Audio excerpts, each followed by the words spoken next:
Hello everyone, welcome back to my channel. आज की video में हम डिस्कस करेंगे subject infection control and safety. हम डिस्कस करेंगे आज की वीडियो में unit 4 disinfection and sterilization.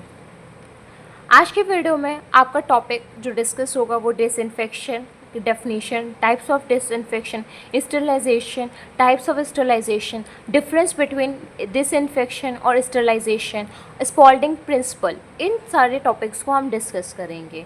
So video को लास्ट तक देखिएगा। आपका कोई भी डाउट हो इस वीडियो से रिलेटेड, इस यूनिट से रिलेटेड, आप कमेंट बॉक्स में मेंशन कर दीजिएगा। तो हम स्टार्ट करते हैं सबसे पहले अपने टॉपिक डिसइंफेक्शन के साथ।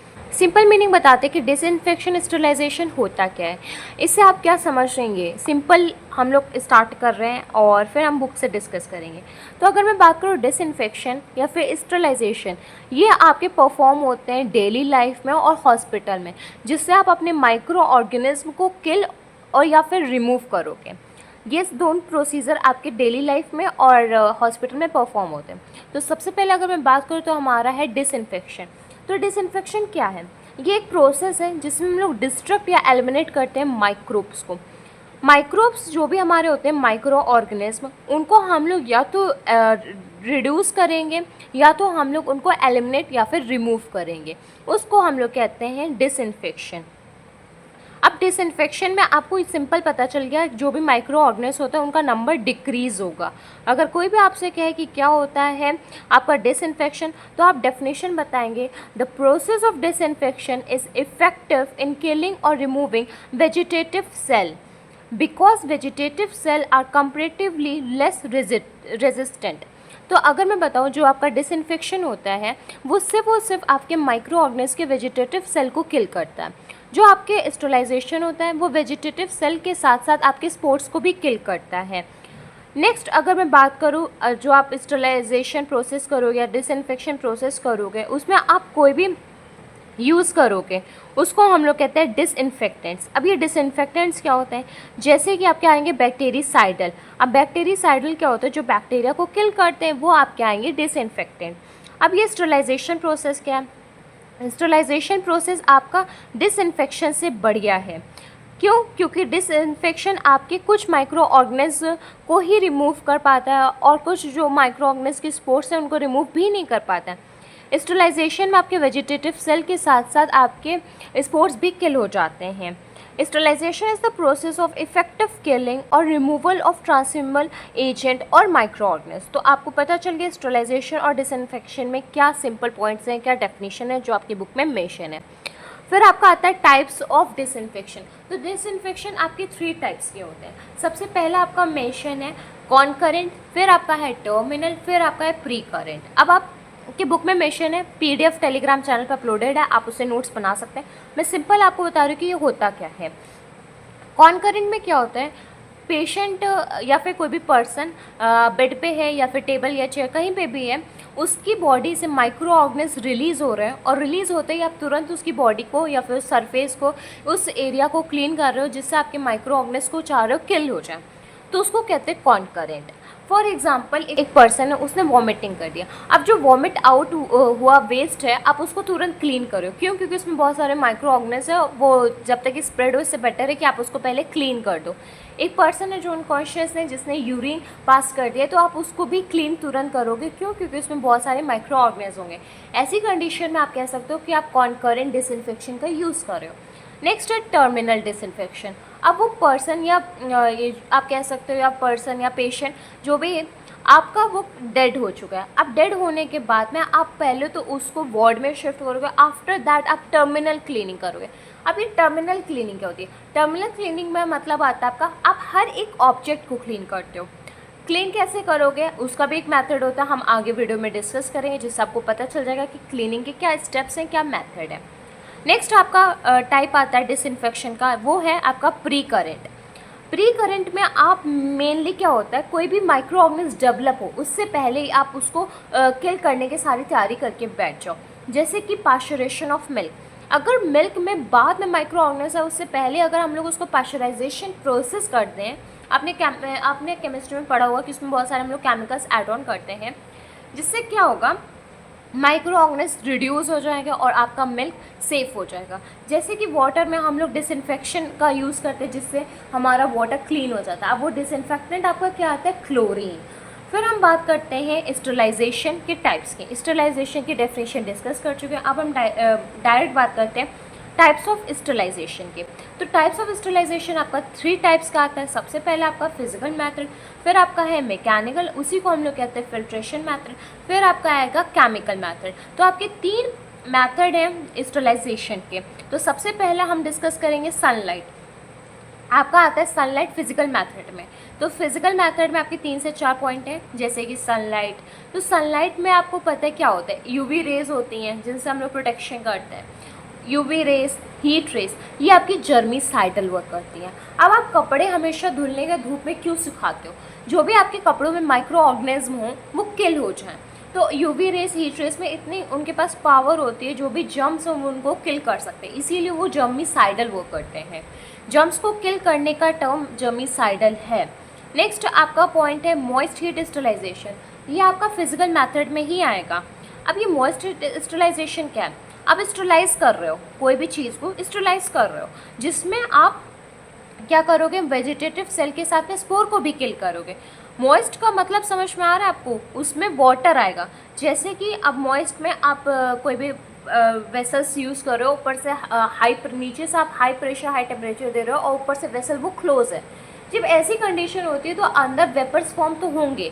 जैसे कि आप स्टीम मोमोज देखोगे, कभी भी वो अपना ओपन करते तो उसमें कितनी ज़्यादा मॉइस्ट होता है, वाटर प्रेजेंट होता है। तो वो कहाँ से आता है, स्टीम के वेपर प्रेशर से आता है। तो अगर मैं बात करूँ मॉइस्ट हीट स्टरलाइजेशन में, आपका बॉइलिंग है, स्टीम है, ऑटोक्लेविंग, तो ये सारी चीज़ आपकी मॉइस्ट हीट स्टरलाइजेशन में आती है। नेक्स्ट आपका आता है ड्राई हीट स्टरलाइजेशन। अब आपके में मॉइस्ट नहीं है, ड्राई है। जैसे कि आपका आएगा ओवन, रेड हीट। तो आपने ओवन को देखा है, बहुत से घर में है भी। अब जब आप ओवन में देखते हो तो ऐसा कोई मॉइस्ट तो नहीं क्रिएट होता है ना, वहाँ पे प्रेशर हाई नहीं रहता, वहाँ पे टेम्परेचर हाई रहता है, जिससे आपका वेपर्स आपके कन्वर्ट नहीं हो पाते हैं मॉइस्ट में। तो ये चीज़ रहती है आपका डिफरेंस ड्राई हीट में और मॉइस्ट हीट में। फिर आपका आता है रेडिएशन स्टरलाइजेशन, जिसमें आप रेडिएशन का यूज़ करोगे। आपको पता है रेडिएशन कितने टाइप्स की होती हैं। नेक्स्ट आपका आता है अल्ट्रासोनिक एंड सोनिक वाइब्रेशन। अब आप वाइब्रेशन की हेल्प से आप क्लीन करोगे अपने कोई भी मटेरियल को, ऑब्जेक्ट्स को, या फिर आप कह सकते हो आप अपने सरफेसेस को। तो ये आपका आता है स्टरलाइजेशन में। स्टरलाइजेशन में फिजिकल मेथड्स में आपके ये 5 पॉइंट हैं। इसमें से मेनली आपके 3 पॉइंट इंपॉर्टेंट हैं, वो आपके हैं sunlight, moist heat sterilisation, dry heat sterilisation. कभी कभी एग्जाम में अलग से एक टॉपिक पूछ लिया जाता है ऑटोक्लेविंग। ऑटोक्लेविंग आपका मॉइस्ट हीट स्टरलाइजेशन में ही आएगा, और ऑटोक्लेविंग आपको अलग से ज़रूर करना है क्योंकि कभी 5 मार्क्स में ऑटोक्लेविंग आ जाता है। तो ये ऑटोक्लेविंग है क्या, अब हम लोग इसी वीडियो में ऑटोक्लेविंग को भी डिस्कस कर लेते हैं। ये सारे पॉइंट्स मेंशन आप देख सकते हैं। अब ये ऑटोक्लेविंग क्या है, तो ये ऑटोक्लेविंग एक मैकेनिज्म होता है एक्शन का, जिससे हम लोग मटेरियल को स्टरलाइज्ड करते हैं। एक मशीन है जिसमें हम लोग कोई भी हमारे जो ओटी इंस्ट्रूमेंट्स होते हैं उनको स्टरलाइज्ड करते हैं। अब इसमें स्टरलाइजेशन की साइकिल्स होती हैं, इसमें स्टेजेस होती हैं, इसमें 4 स्टेज होती हैं। तो ऑटोक्लेविंग एक वेसल है जिसमें आप सामान को पहले लोड करोगे, फिर उसको पैक कर दोगे उस मटेरियल को ऑटोक्लेव मशीन में। आफ्टर दैट टेम्परेचर और प्रेशर को बहुत ही ज़्यादा हाई कर दोगे, रेस कर दोगे, मतलब कि बढ़ा दोगे टेम्परेचर और प्रेशर को। उसके बाद में फिर अपनी जो मशीन है वो वर्क करेगी, और जो वो प्रोसेस से आपका जो भी ऑब्जेक्ट, आपने जो भी उसमें इंस्ट्रूमेंट्स रखे हैं वो क्लीन हो जाएंगे, जिसका मतलब होता है स्टरलाइज हो जाएंगे। आफ्टर दैट थर्ड स्टेप में आप क्या करोगे, होल्ड करोगे टेम्परेचर और प्रेशर को एक टाइम इंटरवल पे। फॉर एग्जाम्पल अब आपने बहुत high temperature by high pressure कर दिया, उसके बाद में माइक्रो ऑर्गेनिज्म किल करने के लिए टाइम लगता है। अब क्योंकि स्टरलाइजेशन प्रोसेस में आप स्पोर को भी किल करोगे तो आपको टाइम भी थोड़ा ज़्यादा लगेगा। फिर आप डेफिनेट टाइम इंटरवल पे होल्ड डाउन करोगे। आफ्टर दैट जब सब हो जाएगा तो आप थोड़ी देर रुकोगे, होल्ड होने के बाद आप थोड़ी देर रुकोगे, जिससे आपकी ऑटोक्लेविंग मशीन कूल डाउन हो जाए, आपके जो भी ऑब्जेक्ट्स इंस्ट्रूमेंट्स हैं वो कूल डाउन हो जाए। उसके बाद में आप अनलोड कर दोगे। अनलोड मतलब कि जैसे आपने लोड करा, हर एक सामान को अरेंज करके रखा है, वैसे आप हर एक सामान को उतार लोगे और उसको स्टरलाइज ही रखोगे, तब अनस्टरलाइज करने की आपको ज़रूरत नहीं है। ये ऑटोक्लेविंग के 4 स्टेप्स हैं, 4 साइकिल, मतलब 4 स्टेप्स है जो आपकी स्टरलाइजेशन साइकिल बनाते हैं। वो आपका आता है ऑटोक्लेविंग में। ये आपका बुक में मेंशन है। क्या ये सफिशिएंट है 5 मार्क्स के हिसाब से? नहीं। तो 5 मार्क्स के हिसाब से आपको क्या क्या पॉइंट्स ऐड ऑन करने हैं मैं बता दे रही हूँ, वो सारे पॉइंट्स आप ऐड ऑन कर लीजिए। सबसे पहले आप लिखेंगे ऑटोक्लेविंग की डेफिनेशन। ऑटोक्लेविंग आपका एक डिवाइस है जो वर्क करता है प्रिंसिपल मॉइस्ट हीट स्टरलाइजेशन के। यहाँ पे आपका अनसेचुरेटेड स्टीम जनरेट होता है अंडर प्रेशर में, जो कि किल करता है आपके माइक्रो ऑर्गेनिज्म को, such as bacteria, fungus, viruses and even heat resistant endospore. आपको पता है जो आपका स्टरलाइजेशन प्रोसेस है वो आपके स्पोर्स को भी किल करता है। स्पोर्स आपके हीट रेजिस्टेंट होते हैं, इसीलिए एंडोस्पोर को आपको किल करने के लिए टेम्परेचर 121 डिग्री सेल्सियस, टाइम आपका रहेगा 10 से 12 मिनट मेंटेन करना होता है। आप इसमें क्या क्या करते हो, बहुत डिफरेंट टाइप्स के इंस्ट्रूमेंट्स को स्टरलाइज करते हो। ऑटोक्लेविंग के प्रोसेस के जो भी आपके स्टेप्स हैं फिर आप उनको मेंशन करोगे। ये स्टेप्स अभी हम लोगों ने डिस्कस करा था स्टरलाइजेशन साइकिल में, इनको फिर से एक्सप्लेन हम नहीं करेंगे। नेक्स्ट आपका है कंपोनेंट्स। आपके क्या क्या कंपोनेंट्स होते हैं या फिर क्या पार्ट्स होते हैं आपके ऑटोक्लेव मशीन के। तो अगर मैं बात करूँ कंपोनेंट्स या फिर मशीन के पार्ट्स के, तो सबसे पहले एक आपका चैम्बर होता है जिसको हम लोग मेन वेसल्स कहते हैं। फिर आपका एक डोर होता है जो प्रोवाइड करता है आपको सीलिंग। फिर आपका होता है एक स्टीम जनरेटर जो आपको स्टीम जनरेट करके देता है वेसल्स के अंदर। फिर होता है एक प्रेशर कंट्रोल सिस्टम जो आपके प्रेशर को कंट्रोल करता है डेफिनेट टाइम इंटरवल पे। फिर आपका एक टेम्परेचर कंट्रोल सिस्टम होता है जो टेम्परेचर को एडजस्ट करता है थ्रू आउट द प्रोसेस। फिर आपका होता है एक सेफ्टी वाल्व।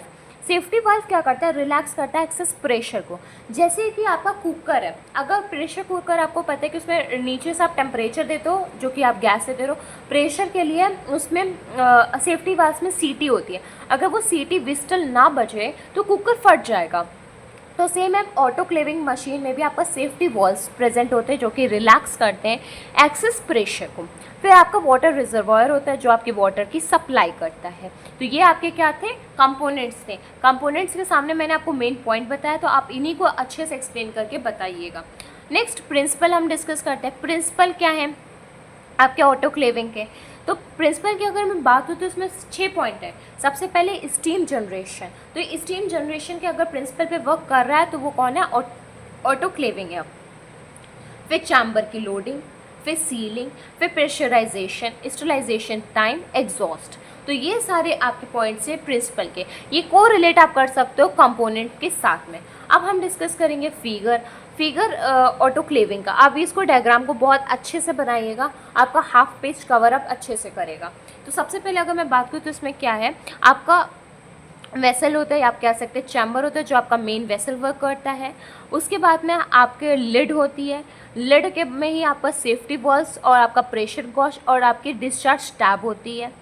नेक्स्ट आपके हीटिंग एलिमेंट, वाटर और आपका परफोरेटेड ट्रे प्रेजेंट होती है जिसमें आप अपने सारे इंस्ट्रूमेंट्स को रखते हैं। तो ये डायग्राम है। डायग्राम ऑनलाइन आप गूगल पे सर्च करोगे तो आपको बहुत अलग अलग मिलेंगे डायग्राम। ये मैंने भी वहीं से सर्च करके अपनी प्रैक्टिस के लिए बनाया, तो आपको जो इजी लगे आप कर सकते हो। ऑटोक्लेविंग का आपको एक डायग्राम आना चाहिए, आपके लिए इम्पॉर्टेंट है। ऑटोक्लेविंग का टॉपिक आपका कंप्लीट हो गया। नेक्स्ट हम बात करते हैं अपने सेकेंड टाइप ऑफ स्टरलाइजेशन जो कि आपका है मैकेनिकल मैथड या फिर आप कह सकते हैं फिल्ट्रेशन मैथड। तो इसमें आपके 3 आते हैं। सबसे पहले आपका है डेप्थ फिल्टर, नेक्स्ट आपका है मेम्ब्रेन फिल्टर, नेक्स्ट आपका है हेपा फिल्टर। इसमें आपके 2 इंपॉर्टेंट है, एक आपका है डेप्थ फिल्टर, एक आपका इंपॉर्टेंट है हेपा फिल्टर। ये डेप्थ फिल्टर क्या होता है, ये डेप्थ फिल्टर आपका ये मतलब इसके नाम से आपको पता चल रहा होगा, इसमें हम लोग फिल्टर करके कोई भी आप ऑब्जेक्ट या फिर कोई भी मटेरियल को क्लीन करोगे। जैसे कि बेवरेजेस, अब आपके जितने भी स्टेराइल बेवरेजेस और आईवी फ्लूइड्स होते हैं उनको हम लोग क्लीन करते हैं डेप्थ फिल्टर के थ्रू से। हेपा फिल्टर्स क्या होता है, अब हेपा फिल्टर्स की एक सिंपल सी बात है। हेपा फिल्टर्स आपका ओटी में वर्क करता है। ओटी में भी उन पेशेंट्स के लिए जो पेशेंट्स बर्न पेशेंट है। बर्न पेशेंट में ज़्यादातर एयर माइक्रोब्स बहुत ज़्यादा होते हैं, उस टाइम में हम लोग यूज़ करते हैं हेपा फिल्टर्स को। तो मैंने बहुत शॉर्ट में लिखा है ओटी। ओटी में हम लोग बर्न पेशेंट के लिए यूज़ करते हैं, क्यों, क्योंकि वहाँ पे एयरबॉर्न माइक्रोब्स बहुत होते हैं। नेक्स्ट हम बात करते हैं केमिकल मेथड की। केमिकल मेथड में आप केमिकली कैसे स्टरलाइज करोगे, तो ये सब डिस्कस करा है। इसमें भी आपके 2 पॉइंट आते हैं। सबसे पहला आपका है sterilisation by heating with bactericide. अब आप कोई भी चीज़ को स्टरलाइज कर रहे हो, आप हीट कर रहे हो, टेम्परेचर को इंक्रीज़ कर रहे हो, साथ ही साथ आप बैक्टीरिसाइड का भी यूज़ कर रहे हो। बैक्टीरिसाइड मतलब कि बैक्टीरिया को किल करने के लिए आप यूज़ कर रहे हो। नेक्स्ट इसमें आएगा क्या, आप क्या क्लीन करोगे केमिकल मेथड के sterilisation by heating with bactericide से, तो वो आपका आएगा स्टरलाइज करोगे आप इंजेक्शन के फ्लूइड्स को। नेक्स्ट आपका है गैसियस स्टरलाइजेशन।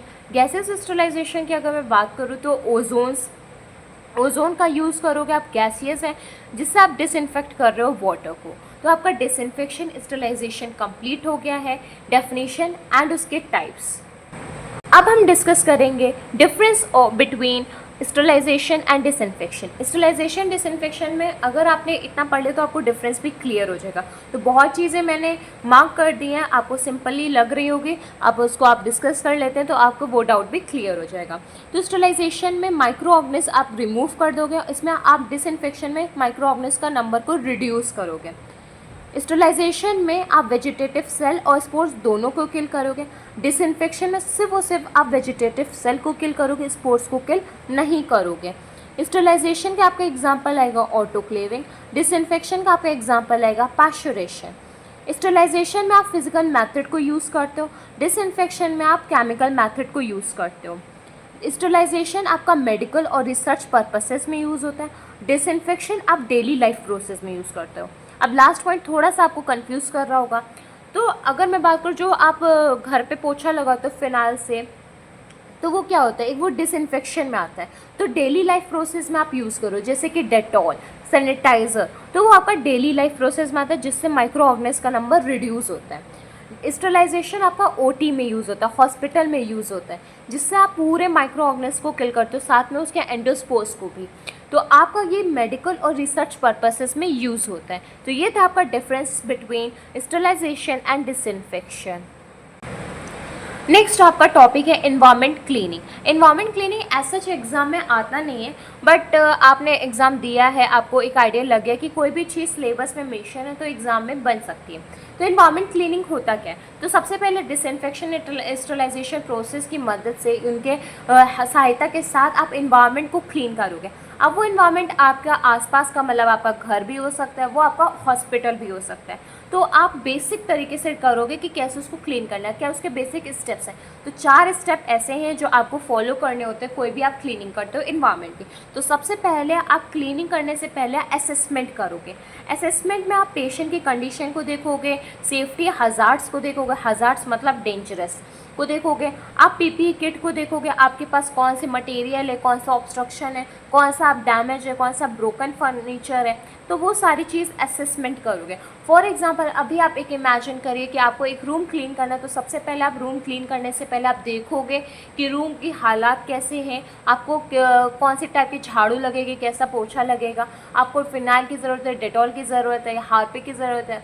तो आफ्टर दैट आपको कितने क्लॉथ्स लगेंगे, कितने टॉवल लगेंगे, कॉटन लगेगा नहीं लगेगा, आपका फर्नीचर ब्रोक है तो फर्नीचर को रिपेयर करने के लिए क्या लगेगा। तो यह आप पहले असेस करोगे आके, राइट। तो असेसमेंट में आपका आता है फर्स्ट स्टेप। आफ्टर दैट आप प्रोसीड करोगे क्लीनिंग को। प्रोसीड हमेशा क्लीनर टू डर्टर करते हैं, कभी भी क्लीनिंग प्रोसेस करना तो हमेशा क्लीनर टू डर्टर करना। अब ऐसा क्यों, अब जब जो जगह साफ़ है, फॉर एग्जांपल आपका एक पेन है, अब ये पेंसिल के हम डिस्कस कर लेते हैं, अब एक पेन अवेलेबल नहीं है, अब ये पेंसिल है। अब पेंसिल में जो आपकी अपर साइड है वो हमारा डर्टर है और हमारा नीचे का साइड हमारा क्लीनर है, जहाँ पे आपका डॉम्स मेंशन है, ये हमारा क्लीनर है। अगर हम लोग डर्टर टू क्लीनर आएंगे तो जो ऊपर का डर्टेड पार्ट है तो यहाँ पे भी डर्टिंग हो जाएगी ना। अगर हम लोग क्लीन टू डर्टर जाएंगे तो क्लीन रहेगा, साथ में डर्टी पे कोई अफेक्ट नहीं पड़ेगा। और अगर आप ऐसा अपोजिट करोगे, जो क्लीनिंग है वो भी डर्टी हो जाएगा आपका, फिर इससे आपका क्लीन करने का कोई प्रोसेस या कोई ऐसा स्टेप मेंटेन नहीं रहेगा। तो सेकंड स्टेप में आप बस यही मेंशन है कि आप क्लीनिंग करोगे तो आप प्रोसीड करोगे क्लीनर टू डर्टर। आफ्टर दैट आपका थर्ड स्टेप आता है, आप प्रोसीड करोगे हाई टू लो या फिर टॉप टू बॉटम। जैसे कि बेड की रेलिंग्स हैं, इन्वायरमेंट में बहुत सारे फ्लोर्स मेंशन होते हैं या फिर मायो स्टैंडर्ड, तो आप पहले ऊपर टॉप टू बॉटम ऊपर से नीचे क्लीन करोगे, फिर आप सिस्टमैटिक मैनर में करोगे। अब ये सिस्टमैटिक मैनर क्या होता है, तो फिगर है, फिगर में देखिए या आप यहाँ से arrow arrow arrow arrow arrow arrow arrow arrow arrow, तो ये था आपका सिस्टमैटिक मैनर।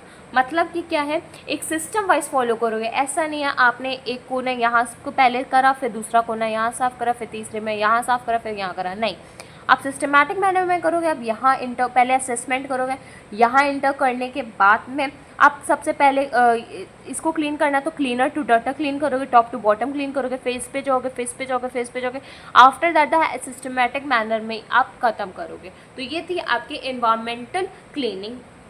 इनके 4 स्टेप्स हैं, आपको पता होना चाहिए। फिर नेक्स्ट टॉपिक आपका है इक्विपमेंट क्लीनिंग। अब जो भी आप इक्विपमेंट, जो भी आप इंस्ट्रूमेंट्स लेते हो, उनको क्लीनिंग करने का भी एक प्रोसेस होता है। तो इसके 5 स्टेप आते हैं। सबसे पहले रिज्न मतलब कि आप वार्म वाटर या फिर रनिंग वाटर से जो भी आपका इंस्ट्रूमेंट है उसको रिज्न मतलब कि वाटर से वॉश करोगे। आफ्टर दैट आप क्लीन करोगे। क्लीनिंग में आप यूज़ करोगे डिसइंफेक्टेंट का या फिर डिटर्जेंट का जिसका पीएच न्यूट्रल रहेगा।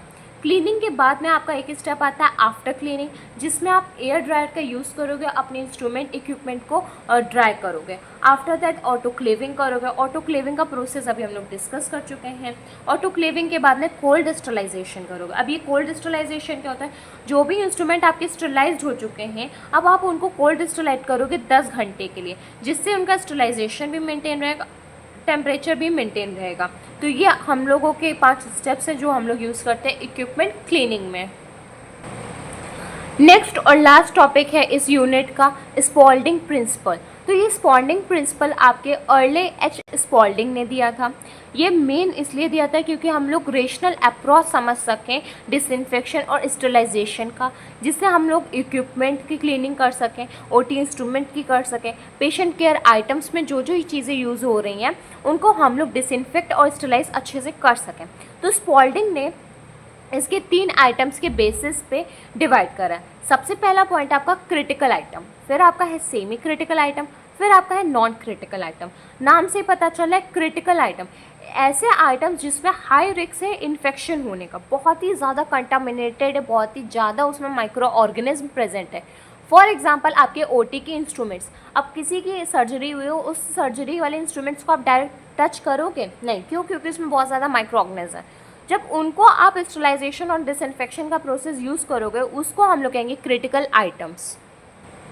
तो सबसे पहले आप मेंशन करोगे क्रिटिकल आइटम्स की डेफिनेशन, फिर एग्जाम्पल में आपका आएगा ओटी इंस्ट्रूमेंट्स, फिर आपका है सेमी क्रिटिकल आइटम्स। ऐसे आपके इक्विपमेंट्स, ऐसे आपके आइटम्स जो आपके लिए हार्मफुल भी हैं और हार्मफुल नहीं भी हैं।